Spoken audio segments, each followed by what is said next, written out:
রহমতের মাস রমজান কিন্তু দরজায় কড়া নাড়ছে। আর এই মাসটা কিন্তু ব্যবসার জন্য একটা অসাধারণ সুযোগ, যাকে বলা যেতে পারে একদম ব্যবসার বসন্তকাল।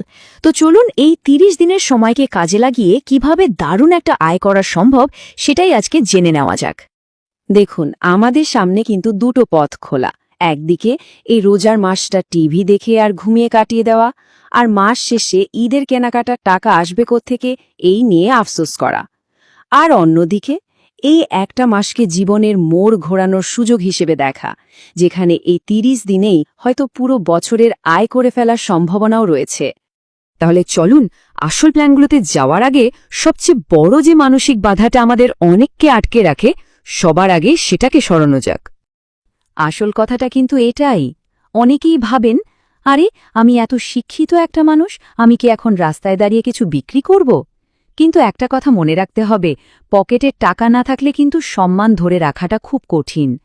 হালাল পথে সামান্য একটু পরিশ্রম করে যদি পরিবারের মুখে হাসি ফোটানো যায়, ওটাই তো আসল সাফল্য, তাই না? আর ভাবছেন অনেক টাকা লাগবে? একদমই না। এই ব্যবসাগুলো শুরু করার জন্য কোনো বিশাল অঙ্কের টাকার দরকার নেই, কোনো দোকান বা অগ্রিম ভাড়াও লাগছে না। যা সবচেয়ে বেশি প্রয়োজন তা হল সাহস আর মন দিয়ে পরিশ্রম করার ইচ্ছা। এখানে পুঁজির চেয়েও ইচ্ছাশক্তিটাই কিন্তু আসল। তো চলুন একদম প্রথম দুটো আইডিয়া দিয়ে শুরু করা যাক, যেখানে খুব সাধারণ প্রচলিত পণ্যেই সামান্য একটু নতুনত্ব এনে অসাধারণ লাভ করা সম্ভব। আমাদের সবারই তো একটা অভ্যাস আছে, তাই না? আত্মীয় স্বজনের বাসায় ঈদের সেমাই চিনি পাঠানো। সাধারণত দোকান থেকে কিনলে কি হয়, ওগুলো একটা সাধারণ পলিথিনে ভরে দেয়। কিন্তু এই খুব সাধারণ প্রথাটাকেই কিন্তু একটা চমৎকার। উপায়টা কিন্তু খুবই সহজ। পাইকারি দরে চিনি আর ভালো ব্র্যান্ডের সেমাই কিনে আনুন। এরপর সুন্দর একটা প্যাকেটে ১ কেজি চিনি, ২ প্যাকেট সেমাই আর তার সাথে ছোট্ট একটা ঈদ মোবারক কার্ড দিয়ে একটা গিফট প্যাকেজ বানান। একটু ভাবুন তো, সাধারণ পলিথিনের প্যাকেটের বদলে এমন একটা সুন্দর গিফট পেলে কার না ভালো লাগবে? এই ছোট্ট পরিবর্তনটাই আপনার ব্যবসাকে সবার থেকে আলাদা করে তুলবে। এবার আসা যাক সবচেয়ে আকর্ষণীয় অংশে, লাভের হিসাবে। দেখুন, সব মিলিয়ে আপনার খরচ পড়বে প্রায় ১৬০ টাকার মতো। আর এটা সহজেই বিক্রি হবে ২০০ থেকে ২১০ টাকায়, মানে প্রতি প্যাকেটে প্রায় ৪০ টাকা লাভ। দিনে যদি মাত্র ২০টা প্যাকেজও বিক্রি করা যায়, তাহলেই দৈনিক আয় প্রায় ৮০০ টাকা। আচ্ছা, এবার আসা যাক দ্বিতীয় আইডিয়াতে। রমজান আর ঈদ মানেই তো পিঠা পায়েস, আর তার জন্য নারিকেল লাগবেই। কিন্তু এখনকার এই ব্যস্ত জীবনে নারিকেল কোড়ানোর মতো কষ্টকর আর সময় সাপেক্ষ কাজটা অনেকেই এড়িয়ে চলতে চান। আর এখানেই কিন্তু ব্যবসার আসল সুযোগটা লুকিয়ে আছে। সমাধানটা হলো রেডিমেড কোরানো নারিকেল। ভাবুন তো, কাঁচা বাজারের সামনে বা এলাকার মোড়ে আপনার একটা ছোট্ট টেবিল, আর সেখানে মেশিনে ফ্রেশ নারিকেল কোরানো হচ্ছে। এর চাহিদা কেমন হতে পারে? শুধু তাই না, সাথে নারিকেলের দুধ বা শুধু নারিকেলের পানিও কিন্তু বিক্রি করা সম্ভব। আর লাভের পরিমাণটাও কিন্তু বেশ আকর্ষণীয়। একটা নারিকেল কিনে সেটা কুড়িয়ে বিক্রি করলে সব খরচ বাদ দিয়ে প্রতিটাতেই অনায়াসে ৩০ থেকে ৫০ টাকা পর্যন্ত লাভ করা যায়। ভাবতে পারেন, দিনে মাত্র ১০টা নারিকেল বিক্রি করেই কিন্তু ৫০০ টাকা পর্যন্ত লাভ করা সম্ভব। আচ্ছা, এবার যে দুটো আইডিয়ার কথা বলবো, সেগুলো রমজানের একেবারে দুটো মূল স্তম্ভের উপর দাঁড়িয়ে আছে। একটা হলো স্বাস্থ্য আর অন্যটা আধ্যাত্মিকতা। এই দুয়ের চাহিদাই পূরণ করে। আমরা সবাই কিন্তু এখন স্বাস্থ্য নিয়ে অনেক সচেতন হয়ে গেছি, তাই না? ইফতারের প্লেটে একটা কলা তো থাকবেই, কিন্তু বাজারের বেশিরভাগ কলাই আজকাল রাসায়নিক দিয়ে পাকানো হয়। এই সমস্যার সমাধান দিয়েই কিন্তু একটা লাভজনক ব্যবসা দাঁড় করানো সম্ভব।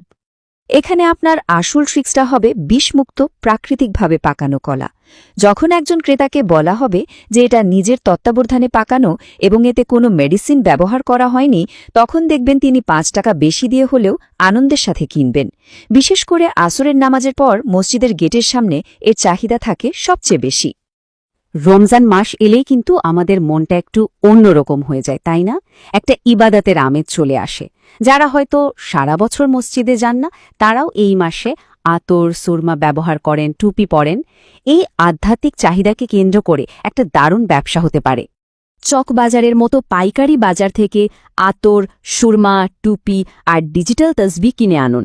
আর একটা প্রো টিপস হল, আতর কখনো বড় বোতলে বেচবেন না, ছোট ছোট রোল অন বোতলে বিক্রি করুন। কারণ 50 বা 100 টাকার মতো ছোট অঙ্কের টাকা খরচ করতে মানুষ খুব একটা ভাবে না, সহজেই কিনে ফেলে। এই ব্যবসার সবচেয়ে অবাক করা দিকটা কি জানেন? এর লাভের পরিমাণ শুনলে হয়তো অবাক হবেন, কিন্তু এটাই সত্যি। আতরের ব্যবসায় লাভ প্রায় 300% পর্যন্ত হতে পারে। মানে যে আতরটা আপনি 20 টাকায় কিনছেন, সেটা অনায়াসে 60 থেকে 70 টাকায় বিক্রি করা সম্ভব। এবার আসা যাক আজকের তালিকার একদম শেষ এবং আমার মতে সবচেয়ে ইউনিক আইডিয়াটিতে। এটা হলো একটা আধুনিক সমস্যার আধুনিক সমাধান, যার চাহিদা এখন লিটারালি আকাশ ছোঁয়া। একটু ভাবুন তো, যারা শহরে একা থাকেন, সেসব ছাত্র, ব্যাচেলর বা যারা চাকরি করেন, অফিস থেকে ফিরতে ফিরতেই তো ইফতারের সময় হয়ে যায়। তাদের হাতে ইফতার বানানোর সময় কোথায়? আবার প্রতিদিন হোটেলের সেই তৈলাক্ত অস্বাস্থ্যকর খাবারও তো খেতে ভালো লাগে না। তারা আসলে একটা স্বাস্থ্যকর আর সহজ সমাধান চান। আপনি তাদের জন্য একটা কমপ্লিট ইফতার বক্স তৈরি করতে পারেন। বক্সে কি থাকবে? খেজুর, শরবতের জন্য একটা ট্যাং বা ইসুপগুলের মিনি প্যাক, একটা লেবু, ছোলা মুড়ির প্যাকেট, একটা ফল আর 1 বোতল পানি। এরপর শুধু এলাকার ফেসবুক গ্রুপে পোস্ট দিন, বাসায় তৈরি স্বাস্থ্যকর ইফতার বক্স, ফ্রি হোম ডেলিভারি। বাসায় তৈরি, ব্যাস এই দুটো শব্দই অর্ডার আনার জন্য যথেষ্ট হবে। আর আয়ের সম্ভাবনাটাও কিন্তু বিশাল। প্রতিটি বক্সে যদি মাত্র 30 টাকাও লাভ থাকে আর দিনে যদি 50টা বক্স বিক্রি করা যায়, তাহলে দৈনিক আয় দাঁড়াচ্ছে 1500 টাকা। শুধু একটা কথা মনে রাখতে হবে, প্যাকেজিংটা যেন সুন্দর আর আকর্ষণীয় হয়, কারণ পেহেলে দর্শনদারি ফির গুণ বিচারি, তাই না? তো 5টি দারুণ ব্লুপ্রিন্ট তো দেখানো হলো। এখন কিন্তু শুধু আইডিয়া নিয়ে বসে থাকলে চলবে না, একটা সিদ্ধান্ত নিয়ে এবার কাজে নামতে হবে। তাহলে সংক্ষেপে আইডিয়াগুলো কি কি ছিল? ঐতিহ্যকে কাজে লাগিয়ে সেমাই প্যাকেজ, সুবিধা দেওয়ার জন্য কুড়ানো নারিকেল, স্বাস্থ্যের কথা ভেবে বিষমুক্ত কলা, বিশ্বাসের জায়গা থেকে আতর ও সুরমা, আর আধুনিক জীবনের জন্য স্বাস্থ্যকর ইফতার বক্স। দেখুন, প্রত্যেকটাই কিন্তু এক একটা নির্দিষ্ট চাহিদা পূরণ করছে। তাহলে আর ভাবাভাবির সময় নেই, আজই একটু বাজারে যান, দাম যাচাই করুন এবং বিসমিল্লা বলে শুরু করে দিন। মনে রাখবেন, পকেটে টাকা থাকলে ঈদের আনন্দ কিন্তু দ্বিগুণ হয়ে যায়, আর সেই টাকাটা পরিশ্রম দিয়েই অর্জন করতে হবে। এই ঈদকে স্মরণীয় করে তোলার জন্য কোন পথটি বেছে নেওয়া হচ্ছে?